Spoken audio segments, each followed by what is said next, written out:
ఒకవైపు కాంగ్రెస్ పార్టీలో BRS party ఎమ్మెల్యేల చేరికలతోని చాలా జోష్ అందుకుంది. ఇప్పటికే సుమారుగా 5 మంది ఎమ్మెల్యేలు కాంగ్రెస్ పార్టీలో చేరిపోయారు. ఇక అదే స్థాయిలో జగిత్యాల జిల్లాకు సంబంధించినటువంటి సీనియర్ లీడర్ గా పేరున్నటువంటి మాజీ ఎమ్మెల్యే మాజీ మంత్రి ప్రస్తుత ఎమ్మెల్సీ జీవన్ రెడ్డి యొక్క విషయం కాకరేపుతోంది. కాంగ్రెస్ పార్టీ నేతలు మొత్తం కూడా అతలాకుతలమవుతున్న పరిస్థితి. ఒక సీనియర్ లీడర్ ని కోల్పోవస్తుందా, మేము దాదాపుగా ఆ స్థాయికి వచ్చింది ఒక కాకరేపుతున్న విషయానికి సంబంధించి కోల్పోవాల్సి వస్తుందేమో అని ఒక భయం ఆందోళన కాంగ్రెస్ పార్టీలో పట్టుకున్నట్టయింది. అధికారంలో ఉన్నప్పటికీ ఇతర పార్టీ నాయకులు తమ పార్టీలో చేర్చుకోవడంతో ఇంతటి స్థాయిలో ఈ యొక్క కాకరేపడం కావచ్చు, ఇంతటి స్థాయిలో ఒక ఆందోళన కలిగించడం అనేది బహుశా కాంగ్రెస్ పార్టీ అధినాయకత్వం కానీ ప్రభుత్వంలో ఉన్నటువంటి కాంగ్రెస్ పెద్దలు కానీ ఊహించి ఉండకపోవచ్చు. అయితే ప్రస్తుతం జీవన్ రెడ్డి నివాసానికి డిప్యూటీ సీఎం భట్టి విక్రమార్క, మాజీ మంత్రి శ్రీధర్ బాబు, ఎమ్మెల్యేలు మఖాన్ సింగ్, రాజ్ ఠాకూర్, అడ్లూరు లక్ష్మణ్ కుమార్, ఎమ్మెల్యే ప్రభుత్వ వైపు ఆది శ్రీనివాస్ కూడా వెళ్లారు. ఆయన నివాసానికి వెళ్లి జీవన్ రెడ్డిని బుజ్జగించేందుకు ప్రయత్నం చేశారు, బుజ్జగింపులు నడుపుతున్నారు. అయితే తమ తప్పే జరిగింది, కాంగ్రెస్ పార్టీ ప్రభుత్వంలో ఉంది, అనుకున్న స్థాయిలో మీరు చెప్పిన విధంగా సీట్లు ఉన్నాయి, కానీ రానున్న రోజుల్లో భవిష్యత్తుని ఆలోచన చేసి ప్రభుత్వం నిలకడగా ఉండాలంటే పార్టీలో చేరికలు తప్పదనే రకంగా నాయకులు ఎమ్మెల్సీ జీవన్ రెడ్డిని భట్టి విక్రమార్క, శ్రీధర్ బాబు కూడా బుజ్జగించే ప్రయత్నం చేస్తున్నారు. కానీ ఆయన ససేమిరా ఎట్టి పరిస్థితుల్లో వినేది లేదంటూ కూడా ఆయన చెప్పుకొచ్చే ప్రయత్నం చేస్తున్నారు. ఆల్రెడీ మండలి చైర్మన్ పర్మిషన్ కోరాను, మండలి చైర్మన్ కనుక అందుబాటులో ఉంటే నేను వెళ్ళి రాజీనామా చేస్తానంటూ కూడా ఆయన చెప్పడం జరిగింది. కొంత భావోద్వేగానికి గురవుతున్నాడు. ఇక జరగాల్సినంత జరిగిపోయింది, ఇప్పుడు ఎన్ని చెప్పినా ఏమీ ఒరిగేది లేదంటూ కూడా జీవన్ రెడ్డి మాట్లాడుతున్న పరిస్థితి. ఇక పార్టీ మారే అంశాల విషయానికి వస్తే కనుక నాకు ఇంతవరకు ఏ పార్టీ నుంచి ఎటువంటి పిలుపు రాలేదు, నేను ప్రజెంట్ కాంగ్రెస్ పార్టీలో ఉన్నాను, ఎమ్మెల్సీగానే కొనసాగుతున్నాను, నా తదుపరి కార్యాచరణ మండలి చైర్మన్తో కలిసిన తర్వాత అందరికీ ప్రకటిస్తానంటానని చెప్పారు. ఇక రాజీనామా చేసి నేను పల్లెల్లో తిరుగుతాను, ప్రజల మధ్య ఉంటానన్నట్టుగా జీవన్ రెడ్డి మాట్లాడుతున్నట్టు తెలుస్తోంది. సో ఏదేమైనా కూడా ఒక senior most politician Jeevan Reddy, చాలా ముక్కుసూటిగా మాట్లాడే మనిషి, చాలా సీనియర్ కాంగ్రెస్ నాయకుడు కూడా ఇన్ఫ్యాక్ట్. సో అటువంటి వ్యక్తికి ఎటువంటి సమాచారం లేకుండానే ఆ జిల్లాకు సంబంధించి ఆ నియోజకవర్గం ఏదైతే జీవన్ రెడ్డి ప్రాతినిధ్యం వహించినటువంటి నియోజకవర్గానికి సంబంధించి ఎమ్మెల్యే బీఆర్ఎస్ పార్టీ తరఫున గెలిపినటువంటి సంజయ్ని కాంగ్రెస్ పార్టీలో చేర్చుకోవడం అనేది కొంత చర్చనీయాంశం అవుతోంది. దానికి ఆయన సుముఖంగా లేరు, తనకు ఎటువంటి సమాచారం లేకుండా తన అనుమతి లేకుండానే ఏ రకంగా చేర్చుకుంటారంటే కూడా ఆయన ఏకంగా రాజీనామాకే తెరలేపారంటే ఎంతటి ఆందోళన కలిగిస్తుందని చూడాలి. మొత్తం మీద జీవన్ రెడ్డి అంశం కాంగ్రెస్ పార్టీలో కాకరేపుతుందని చెప్పాలి. ఒకసారి జీవన్ రెడ్డి నివాసం నుంచి భట్టి విక్రమార్క, జీవన్ రెడ్డి మీడియాతో మాట్లాడారు. ఒకసారి ఆ విజువల్స్ చూద్దాం. జీవన్ రెడ్డి గారు కాంగ్రెస్ పార్టీ ఆస్తి, సీనియర్ గా నాయకులు, 83లోనే వారు చట్టసభలో పోటీ చేసినటువంటి నాయకులు. ఇప్పటి వరకు కాంగ్రెస్ పార్టీలో చట్టసభలో ఉన్నటువంటి నాయకులు, అతి ముఖ్యమైన సీనియర్ నాయకులు వారు కొంత మనస్తాపం చెందారనే విషయం తెలిసింది. కాబట్టే కాంగ్రెస్ పార్టీ మొత్తం మేమంతా కదిలి వచ్చాము ఇక్కడికి. వారి ఆలోచనల్ని, వారి మనస్తాపానికి కారణమైనటువంటి విషయాల్ని తప్పనిసరిగా పార్టీ నాయకత్వం దృష్టికి తీసుకొని వెళ్తాం. పార్టీ నాయకత్వం కూడా వారితో నిరంతరం మాట్లాడుతుంది, ప్రయత్నం కూడా చేస్తూ ఉంది. వారి గౌరవానికి ఎక్కడ భంగం కలగకుండా వారు మాకున్నటువంటి సీనియర్ నాయకులుగా మాకు కూడా మార్గదర్శకం చేస్తూ పార్టీని ప్రభుత్వాన్ని నడిపించడానికి వారికి ఉన్నటువంటి ఆ సీనియారిటీ కానీ ఆ పెద్దరికం కానీ పార్టీకి ఎప్పుడు ఉపయోగపడుతుందని మేమందరం ఆశిస్తూ ఉన్నాం. 10 ఏళ్ళు కష్టకాలంలో కాంగ్రెస్ పార్టీ ఉన్నప్పుడు అపోజిషన్లో అటు శాసనసభలో శాసన మండలిలో కూడా పార్టీ భావజాలాన్ని భుజానేసుకొని కాంగ్రెస్ పార్టీ కోసం గట్టిగా పనిచేసిన జీవన్ రెడ్డి గారు లాంటి నాయకుడిని పార్టీ తప్పనిసరిగా సంపూర్ణంగా గౌరవిస్తుంది. వారి ఆలోచనల్ని తప్పనిసరిగా పరిగణలో తీసుకుంటుంది. సార్, ఇప్పుడు ఇట్లాంటి నిర్ణయమే మిగతా నియోజకవర్గాల్లో ఉన్నటువంటి సీనియర్లకు కూడా ఎదురవుతుందని అనుకోవచ్చా? ఎక్కడ ఏ సీనియర్ నాయకుడిని కూడా కాంగ్రెస్ పార్టీ కోల్పోవటానికి సిద్ధంగా లేదు. కాంగ్రెస్ పార్టీ ఈరోజు ఈ స్థాయిలో ఉందంటే అటువంటి నాయకులందరూ కష్టపడి పోగేస్తేనే ఈరోజు కాంగ్రెస్ పార్టీ రాష్ట్రంలో పాలన చేస్తూ ఉంది. కాబట్టి ఏ నాయకులకు కూడా మనస్తాపం గురి అయితే మేమందరం బాధపడతాం. సీనియర్ నాయకులు ఆయనకు తెలియకుండా జాయిన్ చేసుకున్నారు అంటున్నారు. జరిగిన పరిణామాలన్నీ మీకు తెలిసినాయే. నేను ప్రత్యేకంగా మళ్ళీ వాటి లోతుల్లోకి పోవాల్సిన అవసరం లేదు. తప్పనిసరిగా పార్టీ నాయకత్వం వారిని సంపూర్ణంగా వారి స్థాయికి తగ్గట్టుగా వారి సీనియారిటీ తగ్గట్టుగా వారి గౌరవానికి ఎక్కడ భంగం కలగకుండా ఉండే స్థాయిలోనే వారి నిర్ణయాలు ఉంటాయి. వారిని అట్లాగే గౌరవించుకుంటాం. కాంగ్రెస్ పార్టీ కూడా అతనిని బుజ్జగించేందుకు ప్రయత్నం చేస్తోంది. అతని నివాసానికి వెళ్లి డిప్యూటీ సీఎం బట్టి విక్రమార్క, మంత్రి శ్రీధర్ బాబు, ఎమ్మెల్యేలు అడ్డూరు లక్ష్మణ్ కుమార్, మక్కాన్ సింగ్, రాజ్ ఠాకూర్, ఆది శ్రీనివాస్ కూడా ప్రయత్నం చేస్తున్నారు. ఇటు పరిస్థితుల్లో తన నాయకత్వానికి కాంగ్రెస్ పార్టీ తప్పకుండా ఉపయోగించుకుంటుంది, వినియోగించుకుంటుంది. కొన్ని తప్పులు జరిగి ఉన్నాయి, దాన్ని సరిదిద్దుకునే ప్రయత్నం చేస్తామంటూ కూడా ఆయన చెప్పి ప్రయత్నం చేస్తున్నారు. కొంత పార్టీ మారే ఆలోచనల విషయంలో కూడా ఆయన పెద్దగా ఆసక్తి చూపడం లేదు. నేరుగా రాజీనామా చేసి ప్రజల్లో ఉంటాను, ప్రజల్లో తిరుగుతానంటూ కూడా ఆయన చెప్తున్నారు. మరి మండలికి ఆయన ఎమ్మెల్సీ పదవికి రాజీనామా చేయబోతున్నారా, లేదంటే పూర్తిగా పార్టీ నుంచి ఆయన బయటికి రాబోతున్నారు? ఇవన్నీ కూడా కొంత సస్పెన్స్ నెలకొన్న పరిస్థితి. మాట్లాడడం ఇదే అంశానికి సంబంధించిన ప్రతినిధి మధు లైవ్లో సిద్ధంగా ఉన్నారు. మధు, సో ఏంటి జీవన్ రెడ్డి విషయం కాకరేస్తోంది. కాంగ్రెస్ పార్టీ అంశంలో అధికారంలో ఉన్నప్పటికీ ఒక ఎమ్మెల్యే చేరిక అంశం ఇంత స్థాయిలో కాకరేపుతున్న విషయం బహుశా కాంగ్రెస్ పార్టీ ఊహించబోవచ్చు.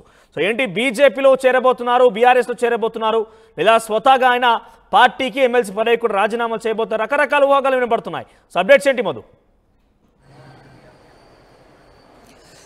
ఎమ్మెల్సీ జీవన్ రెడ్డి చాలా ఆగ్రహంగా ఉన్నారు పార్టీ పైన. ప్రస్తుతం ఆయన ఎమ్మెల్సీకి రాజీనామా చేయడానికి సిద్ధమయ్యారు. కొద్దిసేపట్లో ఆయన అసెంబ్లీకి రానున్నారు. ఇక్కడ ఉన్నటువంటి కార్యదర్శితో ఆల్రెడీ అసెంబ్లీ కార్యదర్శితో మాట్లాడారు, మండలి కార్యదర్శితో మాట్లాడారు.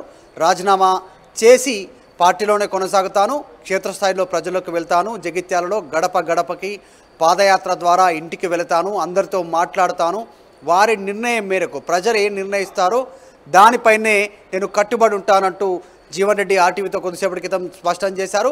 రాజీనామా చేయడానికి అసెంబ్లీకి వస్తున్నట్టుగా చాలా స్పష్టంగా చెప్పారు. సో ఆయన కాంగ్రెస్ తీసుకున్నటువంటి నిర్ణయం పైన, ముఖ్యంగా ముఖ్యమంత్రి రేవంత్ రెడ్డి తీసుకున్న నిర్ణయం పైన తీవ్ర ఆగ్రహంతో ఉన్నారు. గతంలో మొన్న జరిగినటువంటి ఎన్నికల్లో, లేటెస్ట్ అసెంబ్లీ ఎన్నికల్లో పార్టీ ఫిరాయింపులకు కాంగ్రెస్ పాలుపడదు, అసలు దాన్ని వ్యతిరేకిస్తూ ఉన్నాము. ఎవరైతే పార్టీ మారి ఒక బీఫామ్ ఒక పార్టీ గుర్తుపైన గెలిచిన అభ్యర్థి రాజీనామా చేయకుండా మరో పార్టీలోకి వెళ్తే వెంటనే డిస్క్వాలిఫై అయ్యేలా చట్టాన్ని సవరించాలి, దాన్ని చాలా స్ట్రాంగ్ చేయాలనేటువంటి డిమాండ్ని ఏఐసిసి సంబంధించినటువంటి కీలక నాయకుడు రాహుల్ గాంధీ చెప్పాడు. తెలంగాణలో మొన్నటి వరకు కూడా పార్టీ ఫిరాయింపులకు కాంగ్రెస్ వ్యతిరేకమంటూ రాహుల్ గాంధీ మా పార్టీ నాయకుడే చెప్పారు. ఇప్పుడు దాన్ని మేమే తుంగలో తొక్కుతున్నాము, మేమే దాన్ని పక్కన పెడతా ఉన్నాము, దాన్ని విస్మరిస్తూ ఉన్నామంటూ జీవన్ రెడ్డి డైరెక్ట్గా రేవంత్ రెడ్డి టార్గెట్గా వ్యాఖ్యలు చేశారు. కొద్దిసేపటి క్రితమే ఆర్టీవీతో చాలా ఎక్స్క్లూజివ్గా మాట్లాడారు ఎమ్మెల్సీ జీవన్ రెడ్డి. సో ఆయన చాలా ఘంటాపదంగా చాలా స్ట్రాంగ్గా ఉన్నారు. ఖచ్చితంగా రాజీనామానే చేస్తాను, వెనక్కి తగ్గేది లేదంటున్నారు. డిప్యూటీ సీఎం బట్టి విక్రమార్క వచ్చారు, మంత్రి శ్రీధర్ బాబు వచ్చారు, ఎమ్మెల్యేలు, తర్వాత ఆయన మద్దతుదారులు అక్కడికంతా చేరుకున్నారు. చాలాసేపు గంటకు పైగా కొనసాగినటువంటి బుజ్జగింపుల్లో ఎక్కడా కూడా జీవన్ రెడ్డి తలొగ్గలేదు. తీసుకున్న నిర్ణయానికి కట్టుబడి ఉంటానంటూ బట్టి విక్రమార్కకి, మంత్రి శ్రీధర్ బాబుకు చెప్పారు. వాళ్ళు అక్కడి నుంచి నిష్క్రమించారు, ఏం చేయలేనంటూ రేవంత్ రెడ్డితో మాట్లాడారు. తర్వాత దీపాదాస్ మున్షితో, తెలంగాణ ఏఐసిసికి సంబంధించి తెలంగాణ కాంగ్రెస్ పార్టీ ఇన్ఛార్జ్ దీపాదాస్ మున్షితో కూడా జీవన్ రెడ్డితో మాట్లాడారు. అయినా కూడా జీవన్ రెడ్డి మెత్తబడలేదు, ఆయన అలాగే ఉండిపోయారు. రాజీనామా నిర్ణయాన్ని వెనక్కి తీసుకునే లేదు, కాకపోతే పార్టీలోనే ఉంటాను, పార్టీలో జరుగుతున్న పరిణామాలను ఎట్టి పరిస్థితుల్లో కూడా సహించేది లేదు, ఇకనైనా పార్టీ ఫిరాయింపులను ఆపాలి, ఇతర పార్టీలో గెలిచిన ఎమ్మెల్యేని కాంగ్రెస్ పార్టీలో జాయిన్ చేసుకోవడం తగదు, గతంలో కేసీఆర్ చేశాడు, ఎలాంటి పరిస్థితి వచ్చిందో చూసాం, మళ్ళీ ఎందుకు కాంగ్రెస్ అదే తప్పిదాన్ని చేస్తుంది, అదే ప్రోత్సహిస్తూ ఉంది అంటూ ఆయన తీవ్రమైనటువంటి వ్యాఖ్యలు చేశారు. రేవంత్ రెడ్డి నాకు మంచి స్నేహితుడే, యువ స్నేహితుడే పార్టీలో, కానీ రేవంత్ రెడ్డి చేస్తుంది చాలా పెద్ద తప్పు అంటూ జీవన్ రెడ్డి ఆయన స్టేట్మెంట్ చేశారు. వ్యతిరేకిస్తా ఉన్నారు. ఎమ్మెల్సీగా రాజీనామా చేయబోతున్నారా జీవన్ రెడ్డి, లేదంటే పార్టీకి రాజీనామా చేయబోతున్నారా, అంటే ఎటువంటి ప్రకటన చేస్తున్నారు ఆయన? ఎమ్మెల్సీ పదవికి రాజీనామా చేయబోతా ఉన్నారు. పార్టీలోనే కొనసాగుతానంటూ ఆర్టీవీతో ఆయన కొద్దిసేపటి క్రితం మాట్లాడారు చాలా స్పష్టంగా. పార్టీలోనే ఉంటాను, సామాన్య కార్యకర్తగా ఉంటాను, జగిత్యాలలోనే ప్రతి గ్రామాన్ని తిరుగుతాను, పాదయాత్ర ద్వారా ప్రతి ఇంటికి వెళ్తాను, ప్రతి గడప తడతాను, ప్రతి ఒక్కరితో మాట్లాడతాను, నేను చేసిన తప్పేంటి, జరుగుతున్న పరిణామాలేంటి అనేటువంటిది పార్టీలో తప్పు చేసిన ఇకమైనా ఎవరు తప్పు చేసినా కూడా ఓపెన్గా ఖండిస్తాను, ఓపెన్గా మాట్లాడతాను. జరుగుతున్న పరిణామాలన్నీ కూడా చాలా పార్టీకి వ్యతిరేకమైనటువంటి చర్యలు. ఎందుకంటే రాహుల్ గాంధీ ఇచ్చినటువంటి స్టేట్మెంట్ పార్టీ ఫిరాయింపులని గతంలో బీఆర్ఎస్ ప్రోత్సహించింది, కాంగ్రెస్ని అధికారంలోకి తీసుకురండి, పార్టీ ఫిరాయింపులకు దూరంగా ఉంటాము, ఇతర పార్టీలో గెలిచిన ఎమ్మెల్యేని మేము తీసుకోమంటూ రాహుల్ గాంధీ చాలా స్పష్టంగా ఎన్నికల ప్రచారంలో బీజేపీలో చేరబోతున్నారని ఒక వార్త కూడా పెద్ద ఎత్తున ప్రచారంలో ఉంది. సో బీజేపీలో చేరేటువంటి అంశం ఎంతవరకు వాస్తవం? ఆయన కాంగ్రెస్ పార్టీతోనే ఉంటానంటూ చాలా స్పష్టంగా చెప్తా ఉన్నారు. సామాన్య కార్యకర్తగా పనిచేస్తాను, కేవలం ఎమ్మెల్సీ పదవికి మాత్రమే రాజీనామా చేయనున్నారు. కాంగ్రెస్ పార్టీకి సంబంధించిన సభ్యత్వానికి ఆయన రాజీనామా చేయడానికి సిద్ధంగా లేడు. పార్టీ కార్యకర్తగా ఉంటాను, జగిత్యాలలో పర్యటిస్తాను, గ్రామంలో గడపకి ప్రతి ఒక్క వ్యక్తికి చేరుకుంటానంటున్నారు. పెద్ద ఎత్తున జీవన్ రెడ్డికి మద్దతుగా భారీ ఎత్తున కార్యకర్తలు వస్తూ ఉన్నారు. జగిత్యాల సంబంధించినటువంటి చాలా మంది సీనియర్లే తనను బుజ్జగించేందుకు వస్తున్నారు. చాలా మంది కూడా ఇప్పటికే మాట్లాడి తెలుస్తోంది. సో ముఖ్యమంత్రి రేవంత్ రెడ్డి నుంచి ఎటువంటి హామీ ఉన్నది, లేకపోతే ఆయన మాట్లాడారా, ఈ యొక్క విషయం ఆయన వరకు చేరిందా? రేవంత్ రెడ్డి పేరు తీస్తేనే జీవన్ రెడ్డి అసలు సమాధానం దాటవేస్తూ ఉన్నారు. ముఖ్యమంత్రి రేవంత్ రెడ్డి, పిసిసి చీఫ్ కూడా ఆయనే, పార్టీ పెద్ద కూడా ఆయనే, తెలంగాణకి ఆయన మీతో మాట్లాడారా అంటూ నేనే క్వశ్చన్ చేశాను జీవన్ రెడ్డికి. నేను పలు సందర్భాల్లో దాదాపు 3 to 4 times ఆయన క్వశ్చన్ చేశాను. ఆయన దాన్ని సమాధానం దాటవేస్తూ ఉన్నారు. దానికి చాలా విసురుగా అక్కడి నుంచి వెళ్ళిపోయే ప్రయత్నం చేస్తూ ఉన్నారు. అంటే రేవంత్ రెడ్డి పైన తీవ్ర ఆగ్రహంగా ఉన్నట్టుగా ఆయన వర్గీయులు చెప్తా ఉన్నారు. అక్కడికి వచ్చినటువంటి వారంతా కూడా చాలా ఓపెన్గా చెప్తా ఉన్నారు. సో జీవన్ రెడ్డి మాత్రం రేవంత్ రెడ్డి కాల్ చేశారా మీకు ముఖ్యమంత్రి అనేటువంటి క్వశ్చన్కి ఆయన సమాధానం దాటవేస్తూ అక్కడి నుంచి వెళ్ళిపోయారు జీవన్ రెడ్డి పలు సందర్భాల్లో. సో ఆయన చాలా స్పష్టంగా క్షేత్రస్థాయిలోకి వెళ్ళడానికి నిర్ణయం తీసుకున్నట్టుగా తెలుస్తూ ఉంది. జరుగుతున్న పరిణామాలన్నిటినీ కూడా వ్యతిరేకిస్తూ ఉన్నారు. పార్టీ ఫిరాయింపులు, ఇతర పార్టీలో గెలిచి కాంగ్రెస్ పార్టీకి వస్తున్నట్టు, అంటే బీఆర్ఎస్ పార్టీ ఎమ్మెల్యేలు కాంగ్రెస్ పార్టీలోకి వస్తున్నారు కాబట్టి వారికి కండువా వేయడాన్ని తీవ్రంగా వ్యతిరేకిస్తున్నారు. దాన్ని రేవంత్ రెడ్డి చేస్తున్నటువంటి చర్యలు ఏవైతే ఉన్నాయో ఇప్పుడు డైరెక్ట్గా రాహుల్ గాంధీని వ్యతిరేకిస్తున్న చర్యగా ఆయన అభివర్ణించారు. ఇక ముందు కూడా ఇలాంటి కార్యక్రమాలని ప్రోత్సహించొద్దు, ఇలాంటి పనులు అనేటువంటిది జీవన్ రెడ్డి చాలా స్పష్టంగా చెప్తా ఉన్నారు. మరి కొద్దిసేపట్లోనే రానున్నారు ఆయన అసెంబ్లీకి, ఇక్కడ మీడియాతో మాట్లాడిన తర్వాత రాజీనామా చేయనున్నారు. రైట్ మధు, ఓవరాల్గా ఎమ్మెల్సీ పదవికి జీవన్ రెడ్డి రాజీనామా ఖాయంగా కనబడుతోంది. మరి కాసేపట్లోనే ఆయన అసెంబ్లీ వేదిక నుంచి మీడియాతో మాట్లాడబోతున్నారు.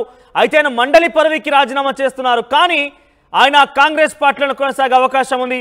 అయితే కాంగ్రెస్ పార్టీ ఏకంగా తన మేనిఫెస్టోలోనే ఇతర పార్టీలతో వాటిలో కనుక ఎవరైనా వస్తే డెఫినెట్గా యాంటీ డిఫెక్షన్ లాని అమలు చేస్తాం, వాళ్ళు రాజీనామా చేసి తిరిగి ఎన్నికల్లోకి వస్తేనే తమ పార్టీలోకి ఆహ్వానిస్తామని రకమైనటువంటి ఒక అంశాన్ని మేనిఫెస్టోలోనే పొందుపరిచారు. సో మేనిఫెస్టోనే ఇప్పుడు ఉల్లంఘన చేస్తున్నారు. ఏకంగా ఈ మాట మాట్లాడింది కూడా తమ అధినాయకుడు రాహుల్ గాంధీయే. సో మేనిఫెస్టో ఉల్లంఘన అంటే రాహుల్ గాంధీ తన మాట తప్పినట్టు అంటూ రాహుల్ గాంధీని సైతం ఉద్దేశించి మాట్లాడుతున్నారు. కానీ రేవంత్ రెడ్డి ప్రస్తావన రాగానే ఆయన మాట మార్చే ప్రయత్నం చేస్తున్నారు. కనీసం రేవంత్ రెడ్డి పేరు ఎత్తడానికి కూడా ఆయన రెడీగా లేరు. ఆ అంశం కూడా మనం చూస్తున్నాం. సో ఇక్కడ ఎటకేలకు శ్రీధర్ బాబు బట్టి యొక్క ప్రయత్నం విఫలించిందని చెప్పాలి, విఫలయత్నమయ్యారని చెప్పాలి. వాళ్ళ బుజ్జగింపులు ఎక్కడ కూడా పనికి రాలేదు. వారు పలుమార్లు శ్రీధర్ బాబు బట్టి ఇద్దరు కూడా వెళ్ళి వాళ్ళు పరామర్శించే ప్రయత్నం చేశారు, బుజ్జగించే ప్రయత్నం చేశారు, ఫోన్ ద్వారా కూడా సంప్రదించే ప్రయత్నం చేశారు. కానీ ఆ ప్రయత్నాలు ఏవి కూడా ఫలించలేదు. ఏకంగా తెలంగాణ రాష్ట్ర ఇన్ఛార్జ్గా ఉన్నటువంటి దీపాదాస్ మున్షి కూడా ప్రయత్నించారు, అవి కూడా ఫలించలేదు. సో ప్రస్తుతానికైతే ఆయన ఎమ్మెల్సీ పదవికి రాజీనామా చేయడానికి సిద్ధమయ్యారు. ఇక కాంగ్రెస్ పార్టీలో కొనసాగుతా, కానీ ప్రజల్లోనే ఉంటా, ప్రజల్లో తీర్చుకుంటా, కాంగ్రెస్ పార్టీ యొక్క తప్పప్పులను ఎత్తి చూపుతానంటూ కూడా ఆయన మాట్లాడుతున్న పరిస్థితి కనబడుతోంది.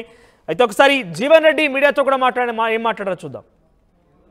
ఏం చెప్పారు సార్? సార్ వాళ్ళు నేను అసెంబ్లీకి వస్తున్నా ఓకే, కానీ మీతో ఏం మాట్లాడారు? అసెంబ్లీకి వస్తున్నా నేను అసెంబ్లీకి వస్తున్నా నేను అసెంబ్లీకి వస్తున్నా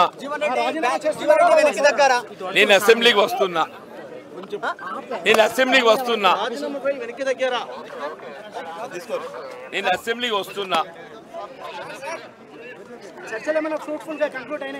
నేను అసెంబ్లీకి వస్తున్నా,